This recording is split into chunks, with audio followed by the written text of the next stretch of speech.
I think what it comes down to is, are you willing to do the one thing that most of us spend our entire lives trying to outrun?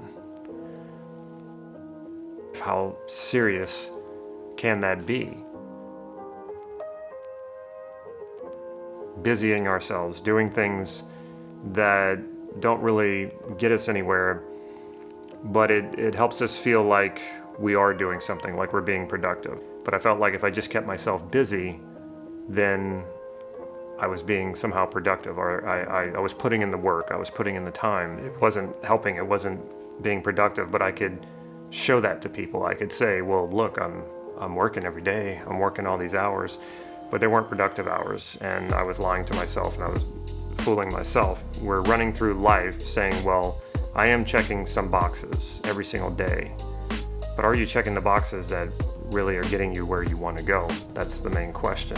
And so few of us are willing to take that time to stop and reevaluate our lives with this virus, and we're having to stay inside, we're sheltering in place, and now we're stuck. Now we're having to sit with our thoughts. Plenty of us are keeping ourselves busy. We're doing things like surfing the internet, watching a lot of YouTubes to keep our minds off of ourselves and our feelings. And if I can keep myself entertained, then I don't have to listen to those unconscious impulses that are telling me that, no, this isn't really what I want to do. This isn't the life that I want to live. If I have to sit and feel those feelings and I don't know what to do with them, I'm just stuck with this. Brought up in a very strict, devout Catholic upbringing, and Nietzsche's philosophy was quite the opposite of that. And I believe he's the first philosopher to really talk about the re-evaluation of values. I didn't really know what that meant for my life and how that could help me. I think what Nietzsche was really saying was, get out in front of this thing. Instead of waiting to that point, instead of waiting to where it builds up so much and you're so miserable that it finally catches up with you. Don't try to outrun it, get in front of it. I kept thinking, when I do these things, when I can jump these hurdles and pass through these obstacles, and I can arrange these things in my life the way that I think that they should be, then I'll allow myself to be fulfilled and satisfied.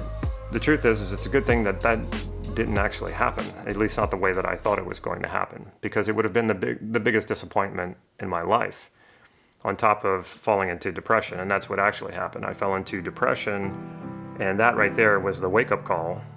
I didn't realize it at the time, but that was the wake-up call to finally stop and reevaluate my life. And I could have gotten back on the saddle. I could have come out of the depression after going through a year of therapy and just said, okay, now I'm back in line, I'm doing this thing again.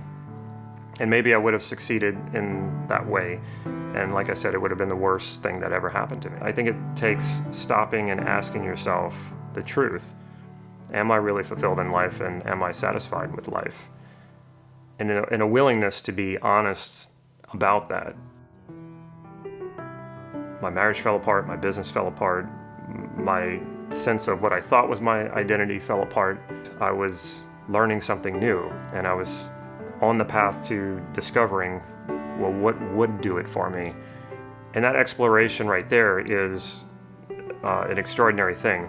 I think a lot of people too are afraid that if they do take inventory of their life and they do take enough time to sit down and ask themselves honestly, am I fulfilled? Am I satisfied with life? Well, what then? What do I do then? Going in search of that.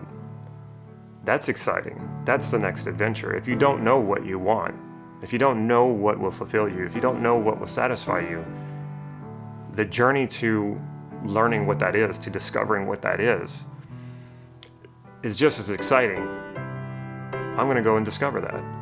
I'm going to take however long to find out what really fulfills me and what really satisfies me. And then once I know that, then how do I integrate with the rest of the world with knowing who I truly am? There aren't really any rules. There's a lot of fear about realizing that, and we all kind of know it deep down inside. We gravitate to rules and structure a lot of times because, again, we feel lost without it. You're only going to get that clarity by going on that journey. And it is not something you can figure out in your head. It is not something you can figure out on paper. It is only something that you can figure out when you engage with life and you take action, you do things, you are receptive to feedback, moving forward. You keep taking those steps forward. That will give you that clarity. I still feel those, it's kind of like a throbbing feeling of dissatisfaction. We're so good at outrunning this thing that we can do it for so long, for decades, and then finally there's a reckoning. When that happens, I can already feel the part of me that wants to just bury that, the part of me that just says, pretend like that's not happening. That's a negative feeling. We don't want to feel negative feelings. We want to feel positive feelings. I would say it's just the opposite. You can call it a low vibration if you want, but that's a signal. That's a signal from deep down that something isn't working for you. Or it might not be about something not working. It might be about your potential calling and saying, you're not challenging yourself enough.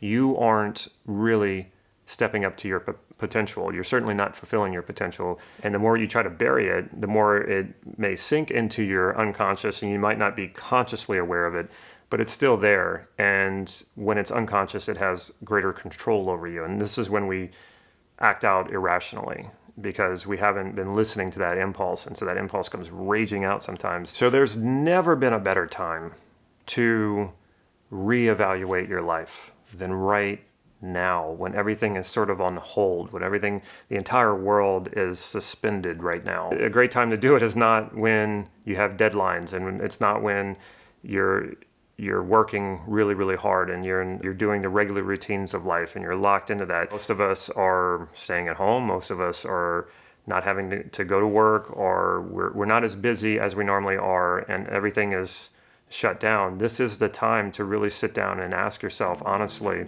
are you fulfilled and satisfied with life? And ask yourself those hard questions and feel that pain, taste that poison, and you'll get past it. Like that initial shock, that initial, maybe sometimes it's sadness or hurt or pain or even disgust because you're not where you want to be. Let yourself feel that, and then know that it's not about being somewhere. It's not about having something. It's not about surrounding yourself with all the things that you thought you were going to have, like a big house or nice cars, because those things aren't going to do it either. The thing that you want to use to judge this, to score this, is your own fulfillment, your own satisfaction. And if it's not there, then listen to that and use that to drive you forward, not backward. Take that impulse, take that pain, take that dissatisfaction, that lack of fulfillment, and use that to move yourself forward. Maybe the first step is just getting clear about what will fulfill you and satisfy you. And that's okay. And maybe you already know what that is. Maybe you're already very clear about what your values are, and the next step for you is just to, well, how do I fulfill these values?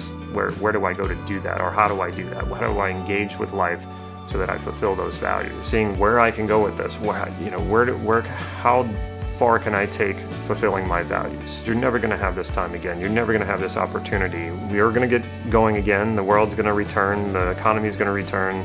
Everything's going to go back to normal. And you might miss this opportunity and think, oh, I don't have time for that anymore. It's going to catch up with you at some point. So you might as well get out in front of it, reevaluate your values, reevaluate your life. And maybe that comes with starting a new direction in your life, which is extremely exciting and a little scary, and it should be a little scary. And you might realize you already are very happy, fulfilled, and satisfied, and wouldn't that be a wonderful thing to know?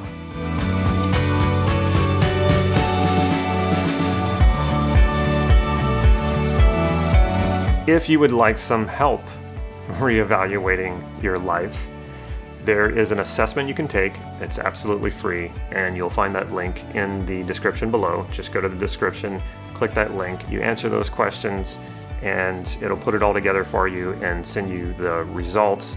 And this is a great place to start. This is a great place to realize where in your life do you want to really take things to the next level. Where in your life are you not satisfied, so that you can shine a light in that direction and really start moving in that direction that you want, so that you do get fulfillment and satisfaction in that area of your life. And if you do this in enough areas of your life, then your entire life becomes fulfilled and satisfied. So check out that, and I'll see you in my next video.